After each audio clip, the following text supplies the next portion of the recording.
their spot in the conference finals on Sunday. And remember, the Thunder, they joined them by sweeping the Lakers last night. The other two series are 2-2. We'll see Game 5 of the Timberwolves and Spurs at the top of the hour. And the Cavs and Pistons, they're all tied up. The home team won each of the first 4 games in that series. And that was the game that we had on our air just yesterday. It's almost becoming a blur at this point. Like, which game was on? That game was on. It was a lot of games. But one thing we will not forget is what Donovan Mitchell was able to do in the second half, scoring 39 points. We saw the Cleveland Cavaliers go on a 22-zip run coming out of the locker room, and that completely changed the game. And ultimately, the home team has won. VC, that's been the thing. But now you got to go back to Detroit. Talk to me about how Cleveland can bottle up whatever they're manufacturing at home and take it on the road. I think first and foremost, it has to be the hit-first mentality. And it's, once again, led by their stars. You can't go into Detroit and allow their fans to dictate and take over the arena, which gives, obviously, the home team that energy. James Harden, Donovan Mitchell needs to be the catalyst. I mean, James, to me, I think this is that game where you allow Donovan to continue to go. But James, you get into the paint, just like you've been doing, get your big fella going. I think Evan Mobley, this is an Evan Mobley game. This is a big game for him. You know, you're still going to need James to play the way he's been playing. You need Donovan Mitchell to play the way he's been playing. But they need Evan Mobley. That game he had, it needs to travel. And I think if they do that, they give themselves a chance to win on the road.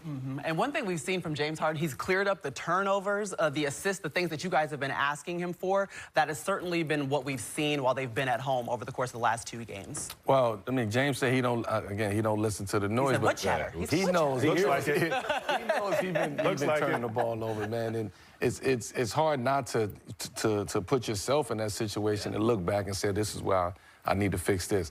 But I do believe James have to continue to be aggressive. He was very aggressive in the last game. And also Donovan Mitchell. Like, you can't go 0-4, whatever you did, and put that much pressure on yourself to score 39 or something. 0-for-6 to start the game. You cannot, thank you for that. You cannot have that mentality. You're on the road now. You got to go. You got to come out and assert yourself from the beginning. So on the road, turnovers got to be low. Not giving up offensive rebounds and second chance points. You got to win those battles. The 50-50 basketballs that's out there, you got to win those battles. And now you got to win those battles by a large margin, especially going into that territory where Detroit they not buying it. Yeah. Them young boys ain't buying what's going on. So we home, being in Detroit, them young boys is coming to play, and they want to see if Donovan and James can duplicate that. For me, I think Cleveland, what you have been doing against Cade has been working, right? He's tired. He hasn't been efficient over the last few games, the last 2 games. He's not shooting the ball particularly well, and he's turning the ball over at a high rate. So that's to your advantage. Now, how you capitalize off that with their best player not playing well? Well, James, take care of the ball, be efficient, and play the way you played, right? And Donovan Mitchell, treat this game like you treated it coming into Game 4, Game 3. Right? I know you had a bad first half, but the way you played that second half, that's the effort that you're going to need to win on Detroit's floor. I remember, you know, when we played Detroit back in 2003, and I didn't have the talent that they have on their team, but I wanted to take it upon myself, on my team, that, look, I'm going to set this tone when we go in here and play Game 1. I'm going to set the tone and see how we can react to that, right? So we ended up winning Game 1, lost the series. But my point is, my team rallied behind me, you know, for the next few games. And in that game, like, I felt like I had to be Superman. Regardless of what my guys, I had to be Superman in that game. So Donovan Mitchell, he should approach the game that way. By the way, we never got to it on our show, but Grant Hill brought it up during the game about you going off and a half against the Bucks. And what did you looked at him and said, what? What'd you say? I just told him a little reference about my favorite, one of my favorite players growing up, MJ, what he used to do in, you know, in some quarters or some halves. And I felt like channeling that at that moment. Being a, you called your shot. You said, I'm going to go do that? Yeah, I told him I was going to do it. And then what'd you do? I ended up going out and putting on a great effort. Not him trying to be modest. T-Mac, don't be like modest that. T-Mac? Right, is a new person. I've never met him. I don't know him, okay? Well, we saw some great play from Donovan Mitchell. We will see if we're actually going to see De'Aaron Fox. He's questionable tonight with some right ankle soreness, but great to see him warming up right now, coming off a 24-point game in Game 4 against the Timberwolves. We're all tied up 2-2.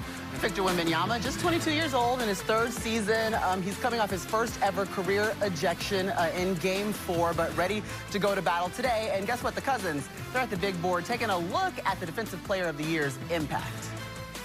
Thanks, Maria. All right, guys, we at the big board, and we're going to break down a play. We're going to break down Wemby's impact for plays on the defensive side, leading to the great offense. And right here, you just watch Wemby's action, his communication, pointing, making sure everybody's in position. Look at that activity from Wemby on the defensive side. And here he's in the drop coverage, making sure Conley cannot turn the corner. Now he gets back in position, and it's one-on-one with Rudy right here. Cuz, what you see? And like you said, being that he's able to stop the ball, still get back in front of his guy, you see weak side guy, Castle, can stay home. Vassell can stay home. Fox can stay home. You do not give up the three-point shot because of Wemby's ability to get back, and they do not have to help, knowing Rudy Gobert in this instance is going to have to try to score on a great shot blocker and defender in Wemby. Guys, watch this smart play by Wemby. He's going to allow Gobert to get by him. Why? Because he doesn't want to pick up a foul, and he knows he can meet him at the rim,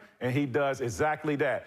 What this does now, he gets the rebound, gets the ball up ahead, very smart play, moving the ball around the perimeter, the defense is rotating, and he finds a wide-open Champagnie. When they plan this speed right here, this style of basketball, it is tough to guard. Maria, Cousins on the big board. Back to you.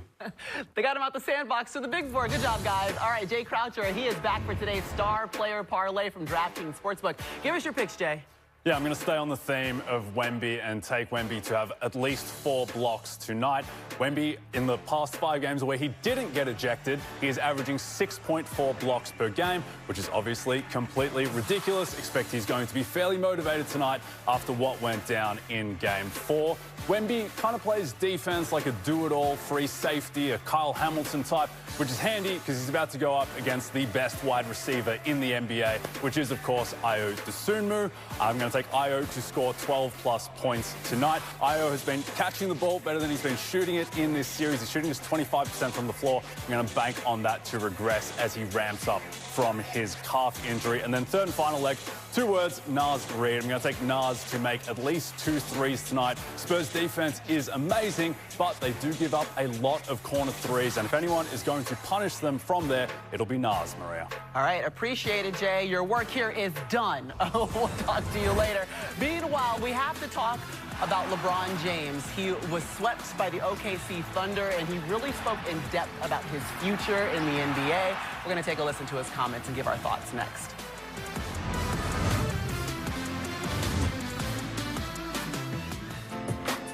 On DraftKings Sportsbook, all customers can get a profit boost every game day during the NBA playoffs. Download the app and use promo code DUNK when you sign up.